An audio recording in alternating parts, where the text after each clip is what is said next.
মুসলিম বিশ্ব বিশেষ করে ফিলিস্তিনিদের প্রতি আবারও বেইমানি করেছে মিশর। গাজা সীমান্ত সংলগ্ন দেশটি ইসরায়েলের চলমান হত্যাযজ্ঞের সরাসরি প্রত্যক্ষদর্শী। গাজায় লাখ লাখ ফিলিস্তিনিকে অবরুদ্ধ করে হত্যা করা হচ্ছে, মানবাধিকার লঙ্ঘন চলছে, তবুও মিশর নীরব।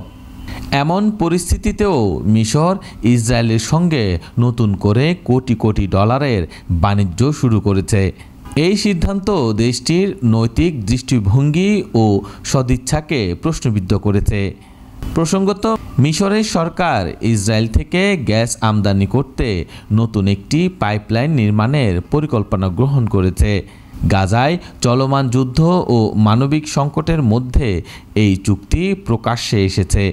পাইপলাইন নির্মাণের সময়সূচি নিয়ে ভিন্ন মত প্রকাশ করা হচ্ছে। কিছু মিডিয়া জানাচ্ছে আগামী বছরের শুরুতে নির্মাণ কাজ শুরু হবে, আবার অন্য সূত্রে বলছে চলতি বছরের চতুর্থ প্রান্তেই কাজ শুরু হতে পারে। পাইপলাইন নির্মাণের জন্য ইসরায়েলের নিউ মেড কোম্পানির সঙ্গে চুক্তি করা হয়েছে। চুক্তি অনুযায়ী 2024 থেকে 26 সাল পর্যন্ত মিশর লেবিয়াথান ফিল্ড থেকে 130 বিলিয়ন কিউবিক মিটার গ্যাস আমদানি করবে। এই গ্যাস চুক্তি কেবল অর্থনৈতিক নয়, রাজনৈতিক প্রভাবও বহন করছে। ইসরায়েলের প্রতি মিশরের নীরবতা এবং মানবিক সংকটের সময়ে ব্যবসায়িক সম্পর্ক নতুন বিতর্কের জন্ম দিয়েছে।